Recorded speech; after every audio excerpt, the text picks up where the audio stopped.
Hello, everybody. I'm Clifford Shannon on behalf of the 9/11 Memorial and Museum.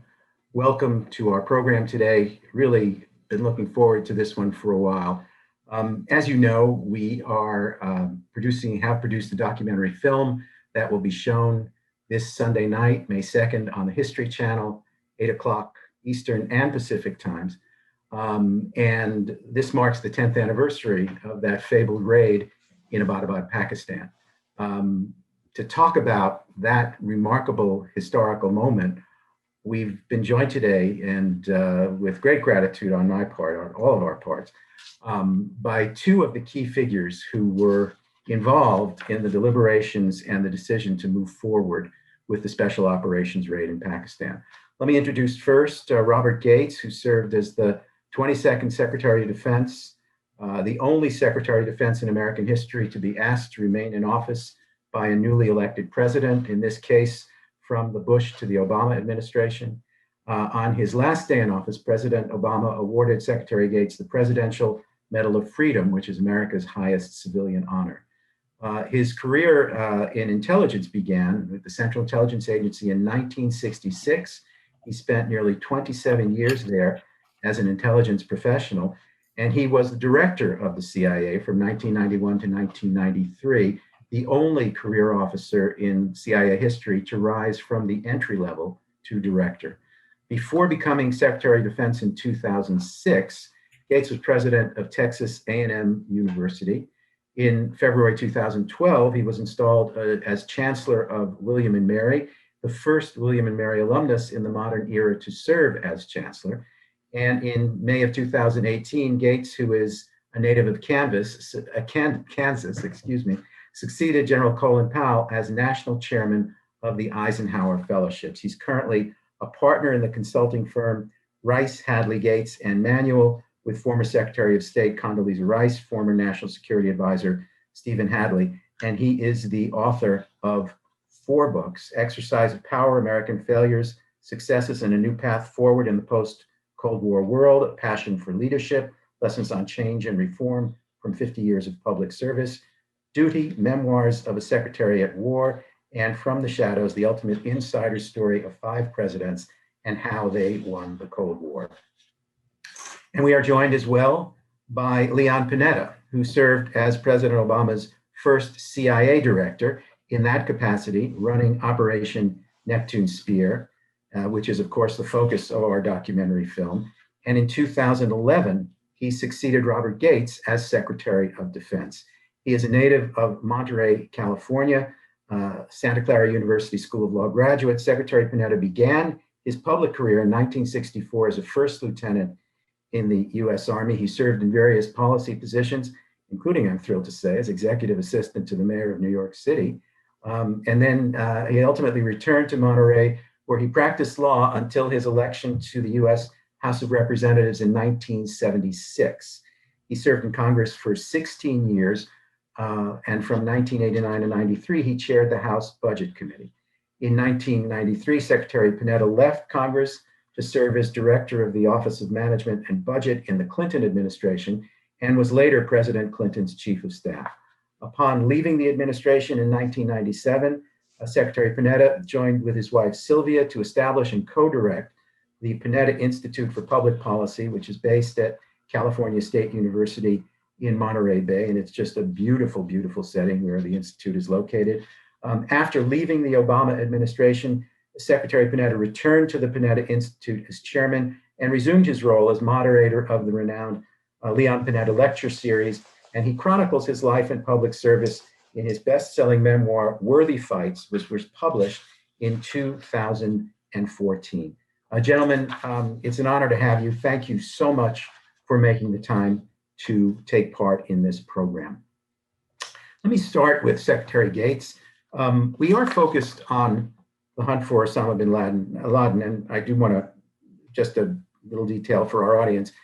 If you can access the live captions, if you're looking for them, by clicking the bubble at the bottom of your screen. And if you want to submit a question to one of our speakers, use the chat bubble on the right of your screen. So, Secretary Gates, set the stage for us, if you will, from the Bush administration into the Obama administration, obviously, you are now managing two wars in Afghanistan and Iraq, other issues related to terrorism and the threat that they pose. But of course, the hunt for bin Laden is still somewhere out there. How do you balance all of these things in your years in the Defense Department, moving from the Bush administration into the Obama administration? Well, thanks, Cliff. It's a pleasure to be with you, and certainly with Leon again. First of all, it's obvious that President Bush clearly placed a very high priority on trying to find bin Laden and to mete out justice to bin Laden. And he would continually press the agency, CIA, and others to step up the fight. But the truth is, after the failed attempt to get bin Laden at Tora Bora, soon after we went into Afghanistan, the trail really went pretty cold. And so I would have to say, it was not a daily topic of conversation toward the end of the Bush administration, the last couple of years of the Bush administration, mainly because there just didn't seem to be any leads. And so we were totally focused on the war in Afghanistan in the first days of the Obama administration, but also decisions with respect to troop levels, even at the end of the Bush administration. And so, sort of, I guess, teeing up the ball for Leon, when President Obama came in, he basically told everybody that he wanted a renewed effort to try and find bin Laden, that it had to be given a higher priority. And one of my quotes, because the trail had gone cold, because President Bush had been eager to try and find bin Laden, but there just was no information there. I compared President Obama's exhortation to get busy on finding bin Laden as asking Michelangelo to paint faster. And then I think but the president turned to Leon and to the agency, and President Obama, that is, and said, I know the trail's cold and so on and so forth, but we really have to get on with this and find him. So, I think we all hoped that something new would turn up, but at least at the beginning of the Obama administration, end of the Bush administration, we were really nowhere in terms of the hunt. Secretary Panetta, you come in as CIA director. You haven't been connected to this particularly coming into office. What was it that you sort of took up? Where did you find things? And, how did you get people to paint faster? Well, first of all, let me thank you, Cliff, and thank the museum for hosting this event and for also remembering the 10th anniversary of Operation Neptune Spear. It was a real honor to be part of that, and I express my thanks not just to the entire team and intelligence and the military, but to people like Bob Gates and others, and the president certainly, who supported that. It was a real team effort, and so thank you for doing this, and thank you, Bob. Good to see you, and good to be with you. Getting the job of CIA director was a little bit of a surprise when I got the call from Rahm Emanuel. And having worked on budgets, having worked on ocean issues, having worked on a number of other things, I wasn't quite sure. But the president made clear to me that it was important to restore the credibility of the CIA, and that he really felt that I could do that. And I actually felt that, having gone through 9/11 and what happened on 9/11, and having this country experience the war on terrorism and the effort to go after bin Laden, that it was a challenge. that I was inspired by. And that was one of the reasons I was willing to take the job. And it was soon after that I went into the Oval Office, and the president made clear to me that this was a priority to go after bin Laden. I spent some time with the CIA, and as Bob knows, there were a number of people who had made an effort to try to see if they could determine where bin Laden was. But the bottom line was that every lead had led nowhere, and that nobody really knew where bin Laden might be located. They didn't know whether he was in a cave, or whether he was in a house someplace in Pakistan, or whether he was living with some family members elsewhere, or whether he was dead.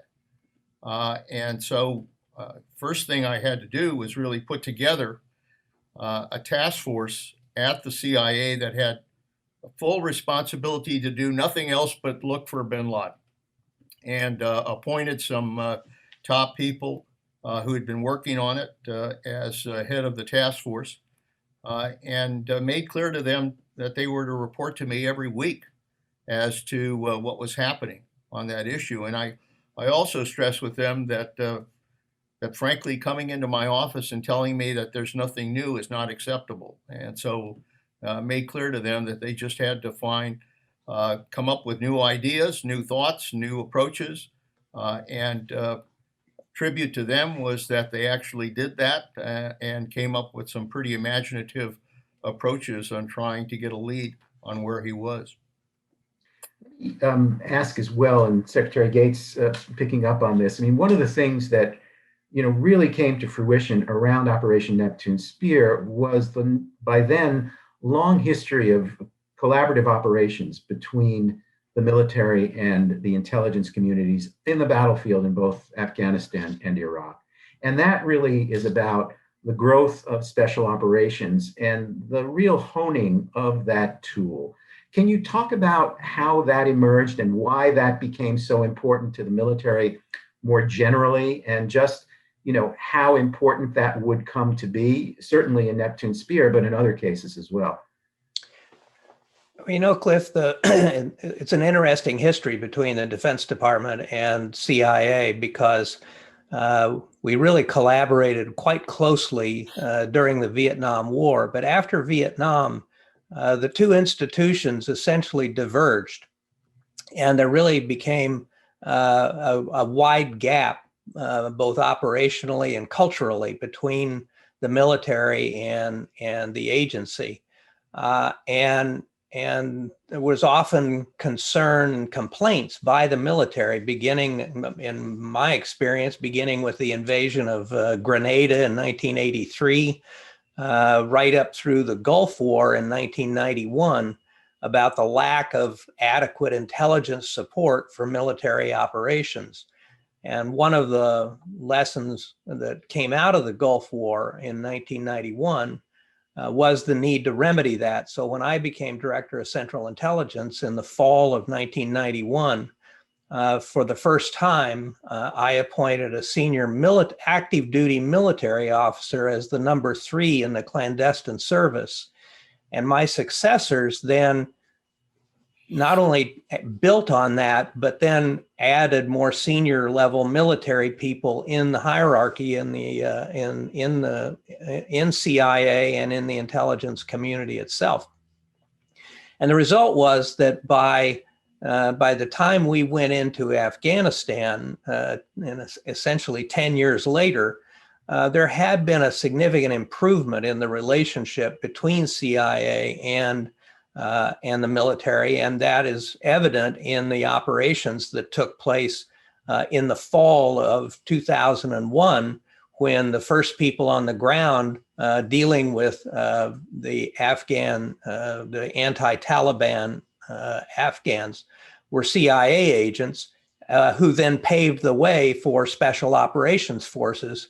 That whole thing has been chronicled in books and movies about how CIA and the military collaborated in the overthrow of the Taliban, and how closely they worked together, how they teamed.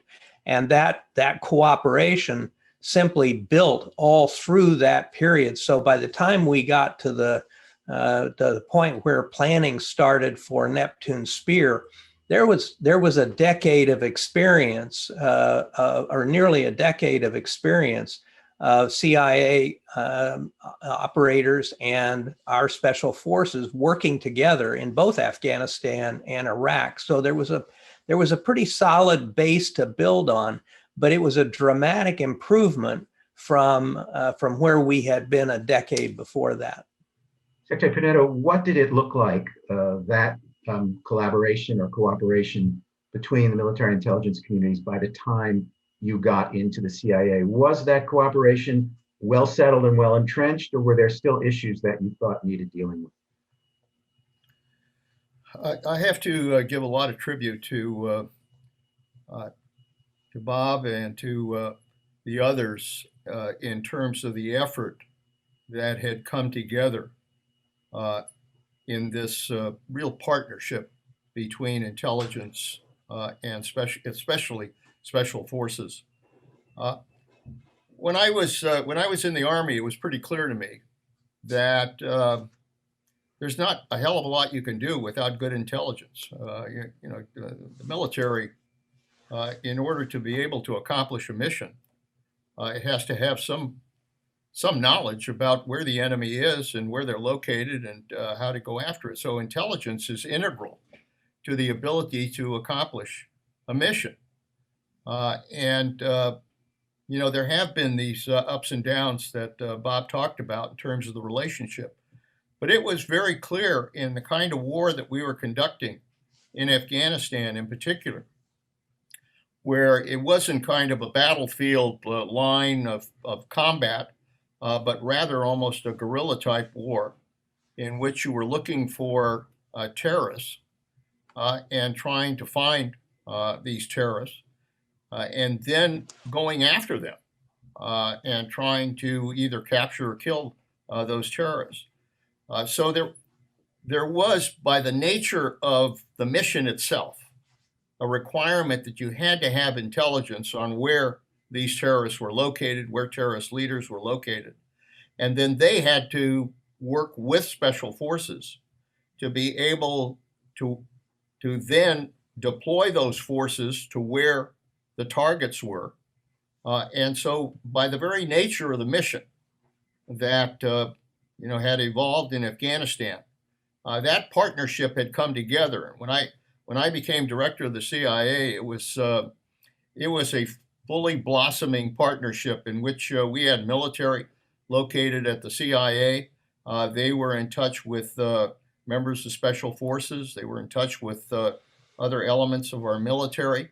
And when I went to Afghanistan, it was very clear to me. I mean, I sat in Kabul and at our headquarters there and watched intelligence come in and then translate into a mission in which a team of special forces put on a helicopter, sent to that target, rappel down, go after the target, and it was a real team effort.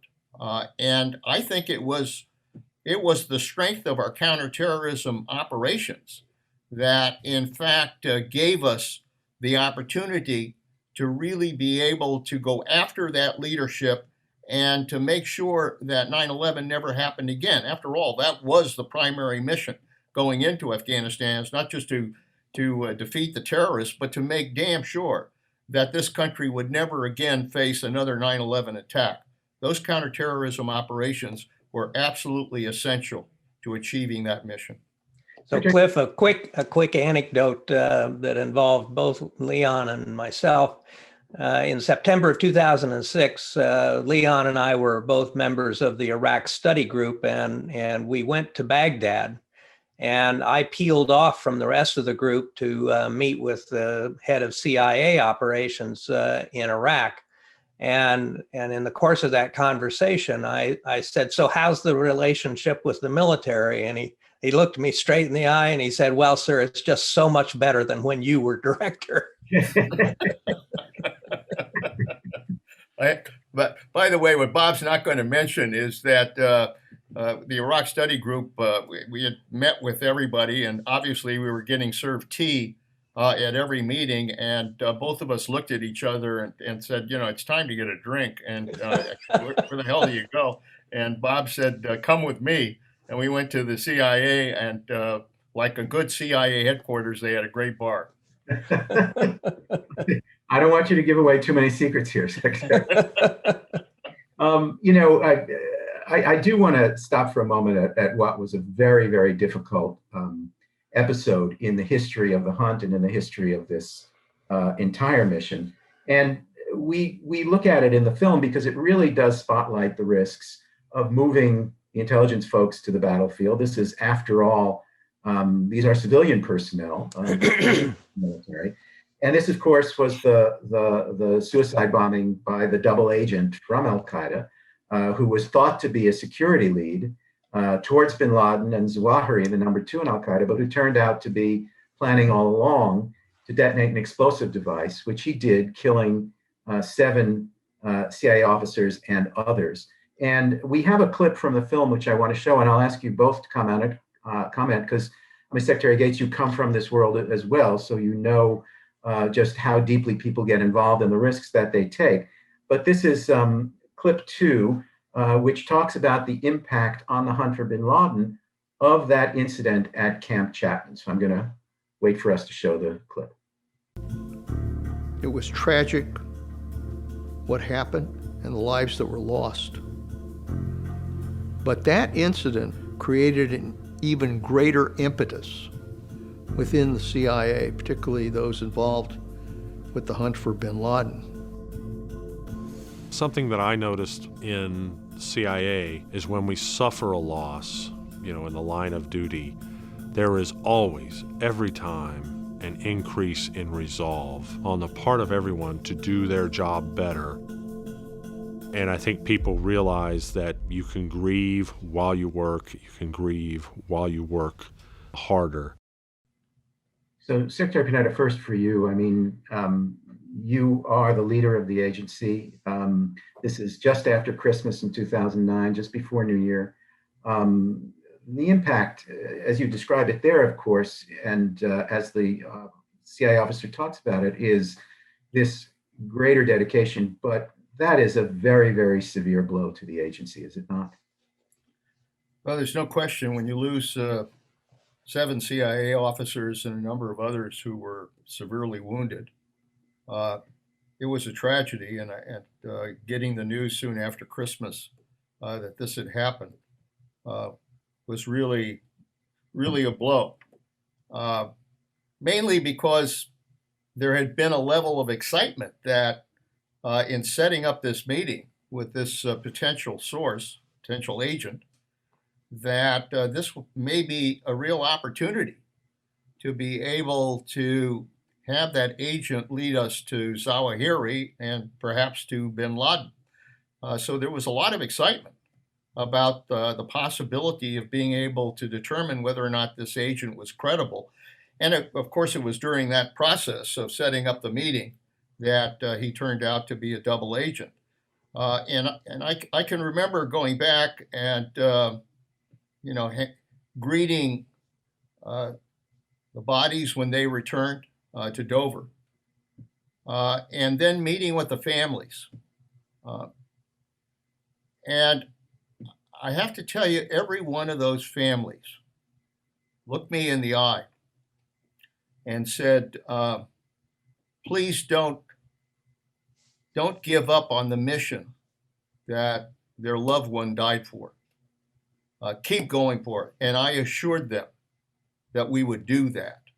And even in going to the funerals and talking to the people there, people just said they were proud of what their loved one had done. But more importantly, they knew that the mission they were involved with was extremely important to our country. And so a tremendous amount of encouragement to keep that mission. And you can imagine how that translated to CIA officers who made the commitment that they were damn well going to get back for what happened to their colleagues. Secretary Gates, you were a CIA officer, you ran the agency. I mean, I'm sure you felt it in December of 2009, but, how does something like this echo through the ranks? I think looking at it more broadly, it's important to realize that the cost of countering terrorism has been very high for CIA. There were actually, in the larger scheme of things, relatively few CIA officers killed in the line of duty during the Cold War. We lost a number of officers, obviously, in Vietnam, but the real, if you remember going back 50 years as I can at CIA, the number of stars on the wall commemorating those who have died in the line of duty dramatically increased beginning in the early 1980s. And it began with the Hezbollah bombing of our embassy in Beirut, where we also lost a number of CIA officers in the early 80s.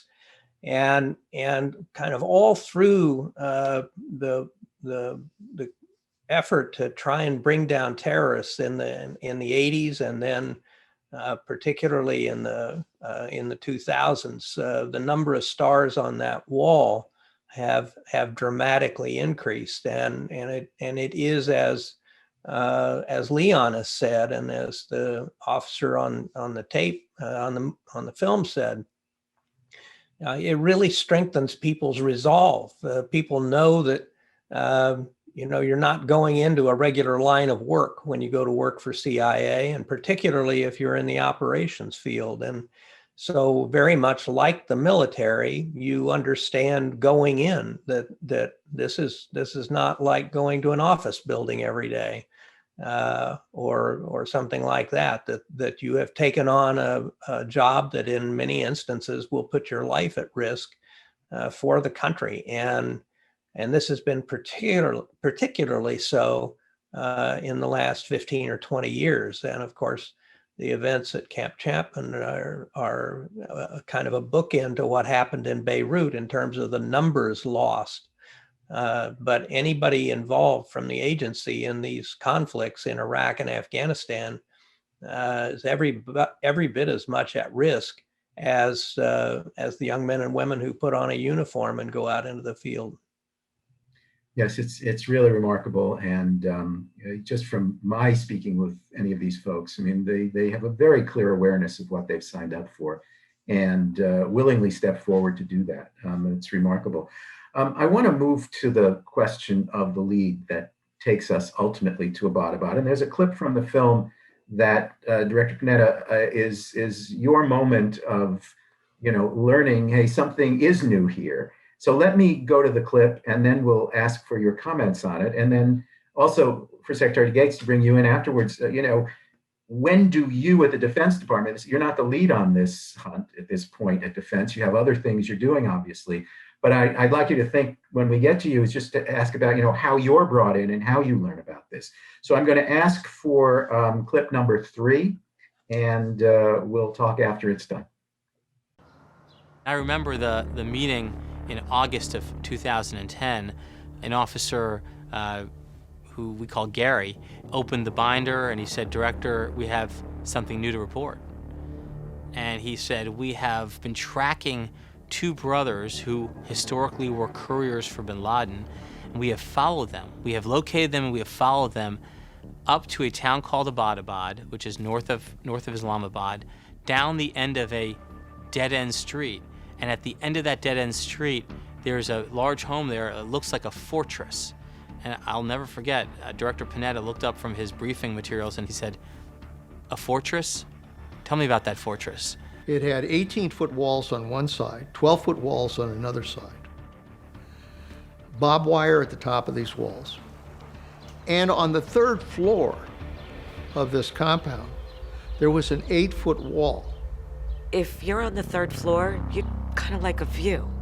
There was a privacy wall that was constructed that limited the view. Or was it to limit the view into the compound? and my eyes lit up because I said, well, this is probably the best piece of evidence we've ever had since Tora Bora. So that's got to be a remarkable moment that, still sends chills down my spine. So I wonder what it does to yours. But, take us to your seat. You're asking for more information, but, what's the level of real interest that this is as different as it seems to be? Well, it still gives me a chill in my spine when I think about that moment, because as Bob has portrayed, and as we've mentioned, there'd been this long hunt for bin Laden, sometimes giving up that he was even alive, and to have this moment where we're tracking the couriers, and we track them to this compound in Abbottabad. And then the combination of the fact that these are couriers, former couriers to bin Laden, then arriving at that compound and seeing the size of that compound, which was about 3 times the size of some of the other compounds or homes in that area, and then seeing the security measures. If you gotta, Abbottabad in Pakistan is kind of an area where you go to look at the mountains and enjoy it. It's one of the outskirts of the capital there, and to have this 8-foot wall on the 3rd floor, so that rather than having people look out to the view, obviously they're more interested in security. And then it was not only the security of having these high walls and having this wall on the 3rd floor, but then it was finding out that there was a mysterious family that was living on the 3rd floor of this compound. Through our intelligence capabilities, we were able to identify that the number of members of that family compared to what bin Laden's family was suspected to be. So having this mysterious family, never seeing that family, they never came out, combine that with the security measures. These 2 couriers would go 90 miles away from that compound in order to make a phone call. That told you a lot. Why the hell were they exercising that level of security?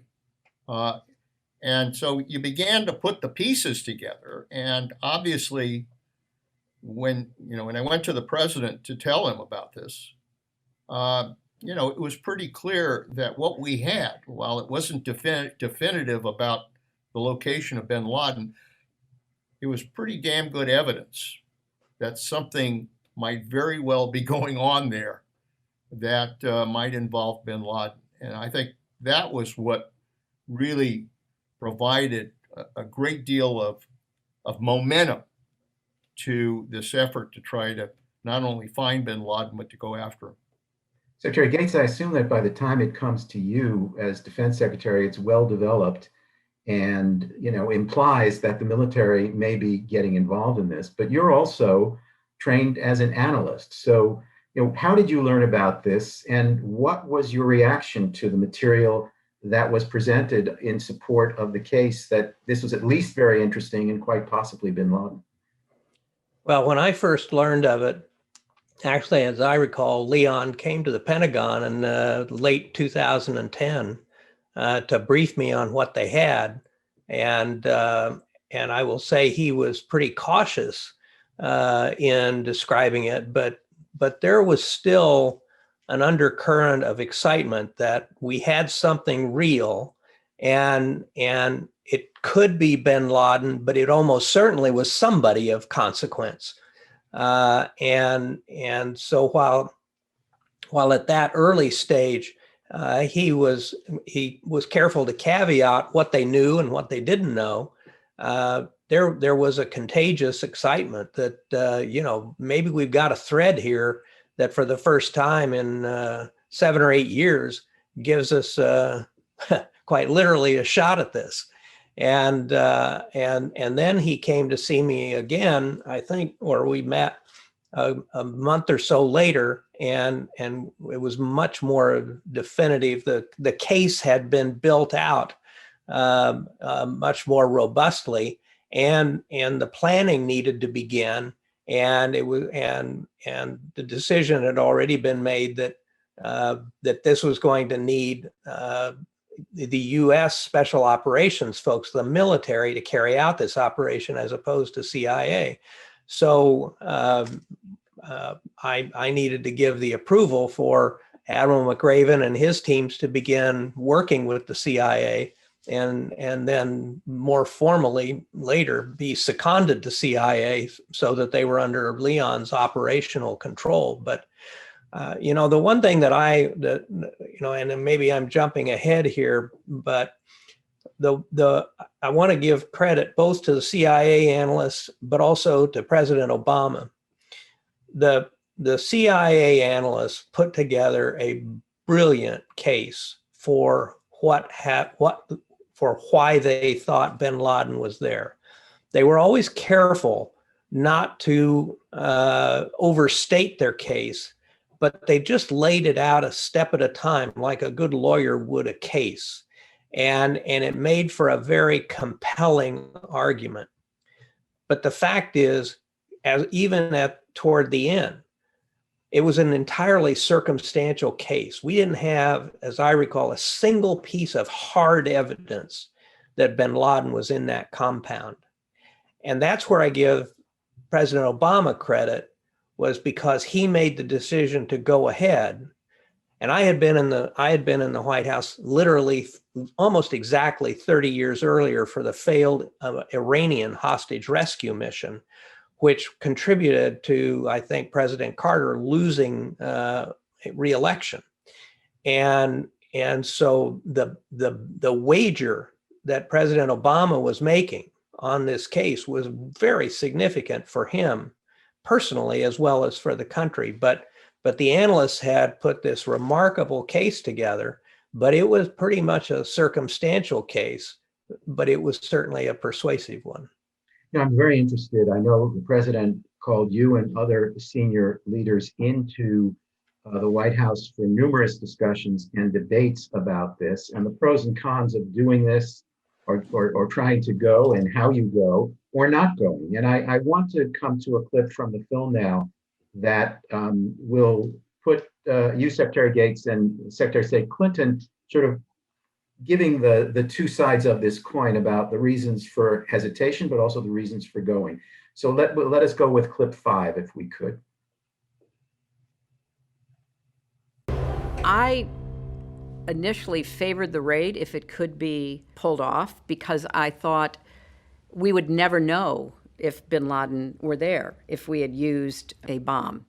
I was in favor of a raid simply because I thought it'd be better to have thinking people on the ground who could observe and make judgments about what to do. And then there was still ambiguity as to whether he was there or not. I mean, I wanted bin Laden as bad as anybody, but my primary responsibility, as I saw it, was the war in Afghanistan. And my worry was that if we flew into Abbottabad, blew a bunch of stuff up, and got back out, the violation of Pakistani sovereignty and the embarrassment to their military would be so severe that they would cut our supply line from Karachi to Afghanistan, and we would lose the war overnight. Obviously, it was a very dangerous operation. There was the diplomatic risks of going into a foreign country without their permission, and we considered the possibility of tipping off the Pakistani government ahead of time, but there were also factions within the Pakistani government that were not as trustworthy, and we thought it was too risky to give them a heads up. I had gotten to know Admiral McRaven, and I was not surprised that he made a very compelling case that he could mount a successful raid. I wrote my thesis at the Naval Postgraduate School on special operations. And what you saw on the successful mission was simplicity was key. So as I looked at this, it became pretty simple. I just decided we will fly directly to the target, take down the target, get bin Laden, and fly back. Now, when we went to do the detailed planning, I knew it would not be that easy. I had an opportunity to brief the president before bringing in the planners. And at one point in time, the president asked me, "So can you do this mission?" And I was very candid with him. I said, "Mr. President, I don't know." We had to worry about the possibilities of interception by Pakistani air forces. Landing, we had to take into account the possibility that it would cause a commotion when a bunch of helicopters land in a community like that. This is a residential community, just a few miles from military college. This is a town in which you have a whole lot of Pakistani military there. And so could we get in and out safely? So, Secretary Gates, I mean, a lot of this is laid out in terms of the options and everything else, but I want to come back to the concern you had. I mean, how real was this in your mind that even with a successful mission, the entire war in Afghanistan could be compromised by this mission? Well, first of all, I had total confidence that Admiral McRaven and his team could do this, that we would be successful, that we could get in there and get out, whether or not bin Laden was there. So my concerns never were about whether the special operations guys could actually carry this out. My concern, as the clip showed, was basically the consequences for the war. And frankly, I think one of the risks that all of us were concerned about was, the president in a way kind of understated it. I mean, yes, the Pakistani West Point was close by. There was a police station within a mile or so. The headquarters of 2 storied Pakistani army brigades were within 3 miles or 4 miles of the place. We were just a few miles from a Pakistani nuclear facility. So to say that there were a lot of military in the area was an extraordinary understatement. I mean, we were going into the middle of a hornet's nest, and a residential community, mostly retired Pakistani military. and so but I thought we would be successful. I thought McRaven and his plan would work. Again, as I said, I'd been involved. I'd been in the White House at the time that the hostage rescue mission went forward in 1980, and the only contribution I think I made to this entire enterprise was telling McRaven I thought he needed to add an additional helicopter to, because the raid in 1980 had failed, beginning with problems with helicopters. But as I said in the clip, my concern was whether we were successful or not, that the Pakistanis would be so outraged they would cut off our supply line. And that's why, I mean, I wanted to attack the compound. And so we looked at 3 options. One was bombing it, and the Air Force came up with an option that basically would have obliterated not only Abbottabad, but the compound, but most of the town. And then we debated, and the other real option was a drone strike that we thought would be successful in killing him. But we would not have the evidence that he had been killed, and we would not have had any intelligence that might have been in the compound. And then there was the raid. And in all honesty, I favored the drone attack until pretty close to the very end of the process, at which point a couple of the people working for me, my Undersecretary for Policy, Michelle Flournoy, and the Undersecretary or the Assistant Secretary for Special Operations, Mike Vickers, who I had worked with at the agency on Afghanistan 30 years before, persuaded me that the risks to the war in Afghanistan were acceptable.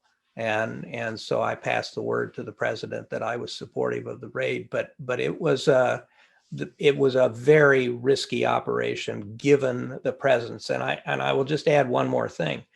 One of the things, one of the questions asked of McRaven was, what happens if the Pakistani military shows up while our people are still there?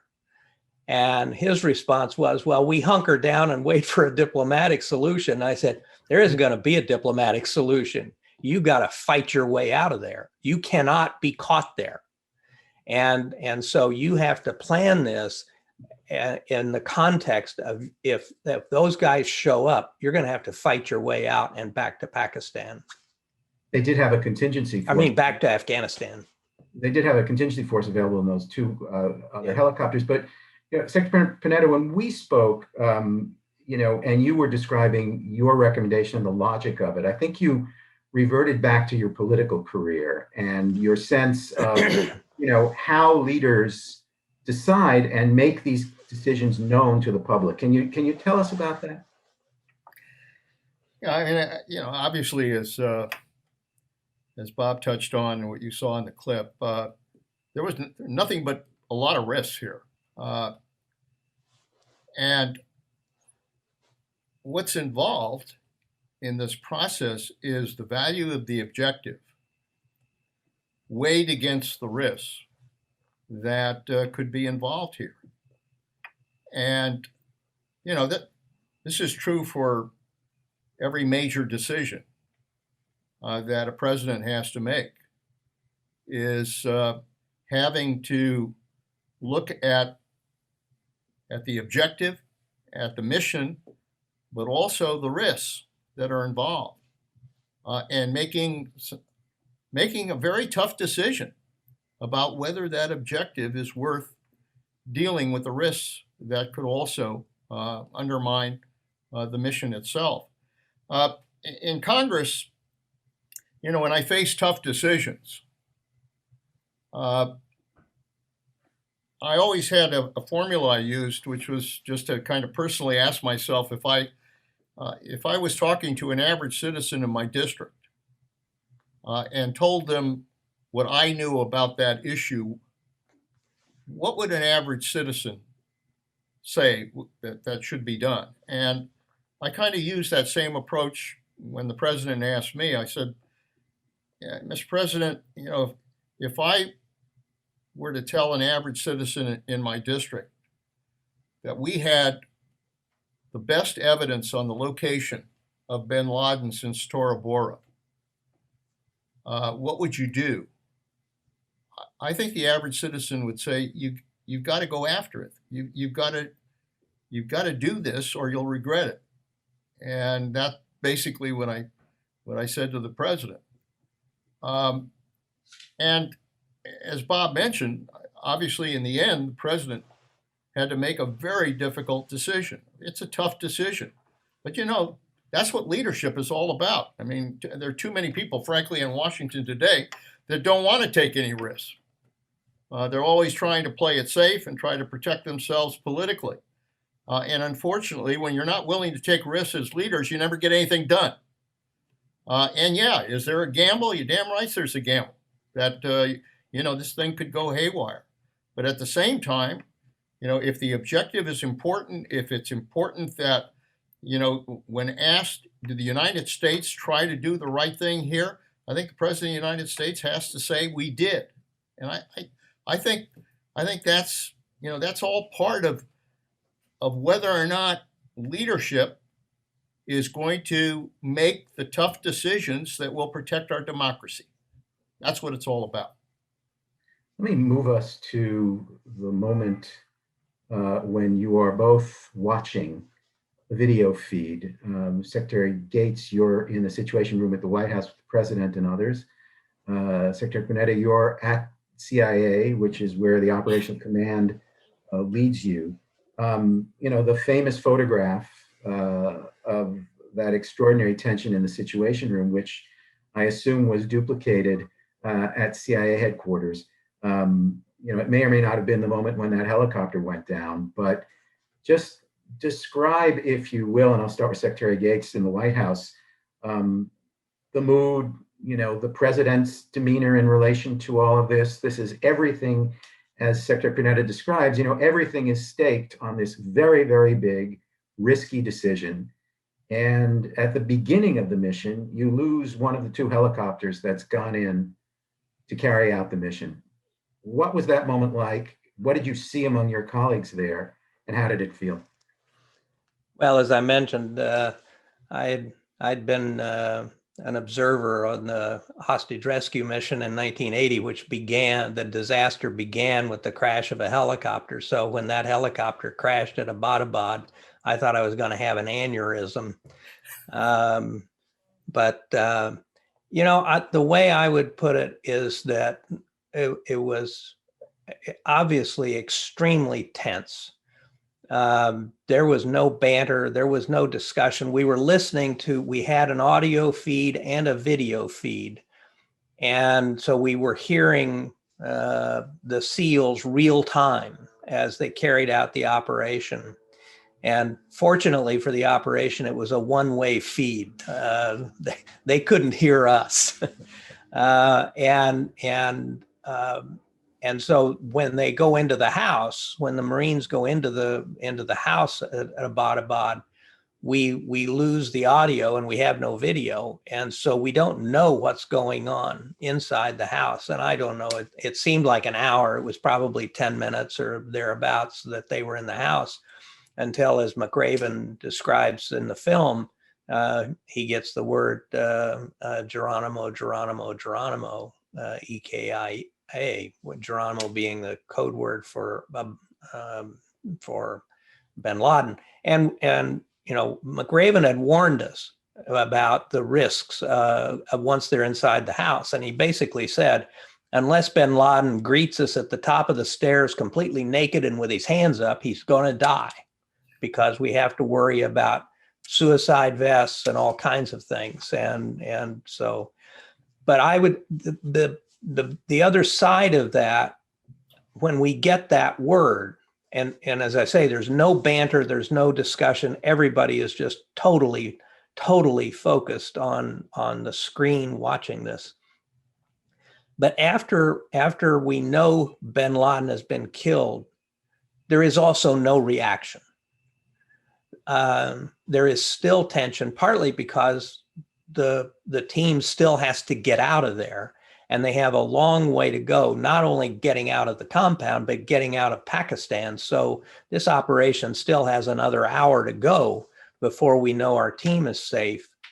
But the sense that I got was a sort of unspoken sigh of relief on the part of the major players that all those who had been killed on 9/11 had finally been avenged. And in fact, after a few days after all of this took place, at a ceremony at the Pentagon, I met with the mother of one of the sailors who had been killed on the USS Cole, which had been attacked by Al Qaeda. And she came up to me and she said, if you see the members of the team who did this, tell them, thank you for me.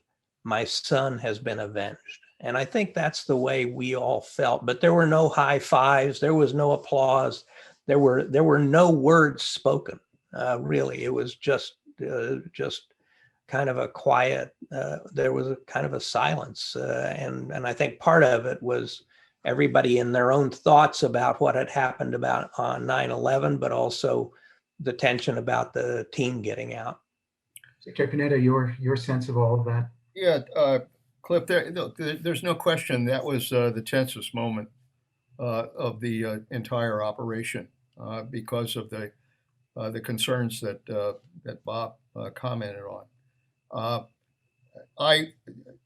At the CIA headquarters, where we were also monitoring the situation, and I was in contact with Bill McRaven. When that helicopter went down, I remember saying to Bill McRaven, Bill, what the hell's happening? And Bill McRaven, to his credit, did not miss a beat. He basically said, we're going on with the mission. I called the backup helicopters to come in. We're going to breach through the walls. The mission is going ahead.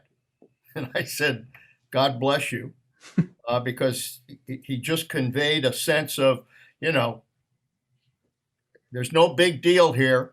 We have a mission to accomplish, and we're going to go ahead with that mission. And, we knew that they then had to breach through the walls. The helicopters were located in different positions than what we had hoped would be the case. And so they were able to breach through the walls, and we heard gunfire. And then there was about 20 minutes of silence.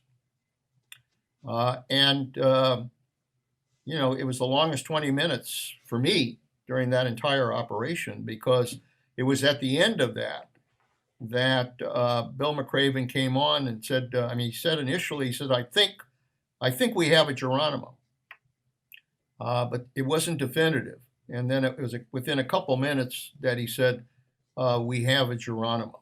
And that was the moment when we, there was obviously a sense of relief that we had gotten bin Laden. And everything about this mission was about bin Laden.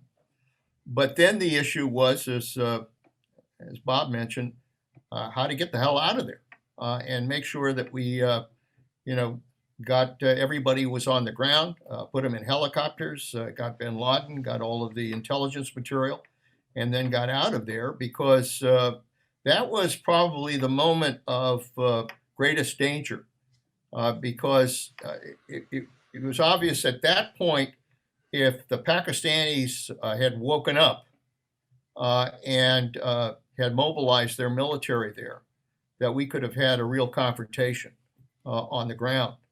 Fortunately, that didn't happen. The villages woke up when the helicopter was blown, and that created another possible confrontation, but they were able to push people away. And it was at that point when they were in the helicopters and the helicopters started moving that I began to have a sense that, we're going to be able to get this done. Although even at that point, when, we had heard that they were scrambling jets and, the possibility of those jets catching up with the helicopters was another potential threat. It wasn't until they all arrived at Jalalabad that there really was a sense that we had accomplished the mission. Just remarkable. We're running low. I'm going to ask the indulgence for both of you and our audience just to go a little bit longer, because it's been remarkable. Thank you again. There's so much to ask, but we had a number of questions. I apologize to some of our audience who've asked questions, but a number of questions about whether or not the Pakistanis knew. And briefly, Secretary Gates, let's start with you. Whether, looking back on this, you think there was some official Pakistani support for bin Laden being hidden there, and then to Secretary Panetta. Well, I would say, and my recollection is that even after we went through all of the intelligence material that had been captured during the raid, there wasn't a single piece of concrete evidence that the Pakistanis were aware. Now, that said, and I think this is a view that certainly Secretary Clinton and I held, it was inconceivable to us that bin Laden could live in that compound with that level of security in the middle of Abbottabad, in the middle of all of those military facilities and installations, without somebody in Pakistan, in the Pakistani government, whether it was in the government or in the intelligence services, knowing about it. So while there was no evidence of it, And to this day, I believe it's inconceivable that at least some element of the Pakistani government had to know that he was living there. Secretary Panetta? No, I think Bob is right in his conclusion. I'm not sure that the information of bin Laden's location made its way up the chain of command. It probably did not. But I think in that vicinity, there had to be people that knew about this. This is a compound that is 3 times the size of others. 18-foot walls, 12-foot walls, barbed wire. You can't tell me that they weren't aware of the high security precautions that were going on at that compound. And I will share with you one moment when we were doing surveillance over that compound. And flying right below the drone was a Pakistani helicopter that went right over the compound. And so you can't tell me that they weren't aware that that compound was there. And as a matter of fact, I'll even go a little further, because one of the things that Bill McRaven will say is that their greatest concern was that the whole place was going to be booby-trapped, that they would go in, there'd be nothing but mines going off, suicide vests, everything happening. Or there might be a back tunnel there that he might go into and escape through a tunnel. That was another possibility. None of that turned out to be real, which tells me what? That bin Laden was probably waiting for somebody to give him a heads up if something was going to happen there. That was what they were relying on in order to be able to get out of there in time. I think when you piece all of that evidence together, it makes sense to me that at least some people at the local level knew what the hell was going on. Let me ask you finally, 10 years looking back, what is your takeaway, each of you, from that? What do you think is the lesson of this? What was the difference that it made? It obviously didn't end the war. It didn't end the threat of Al-Qaeda, but why was it important to do it? And what's your conclusion? Let's start with Secretary Panetta.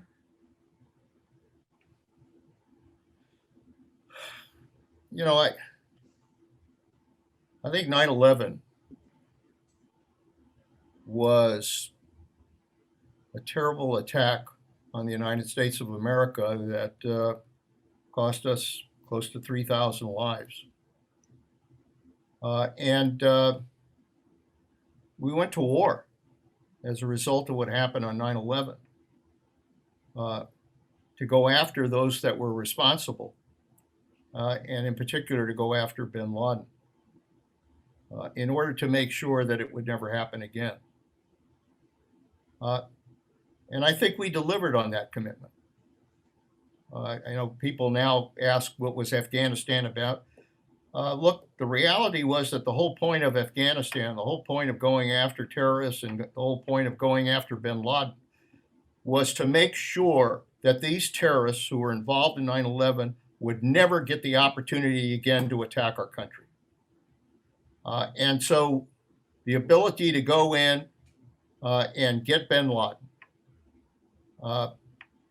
in many ways was the fulfillment of that mission.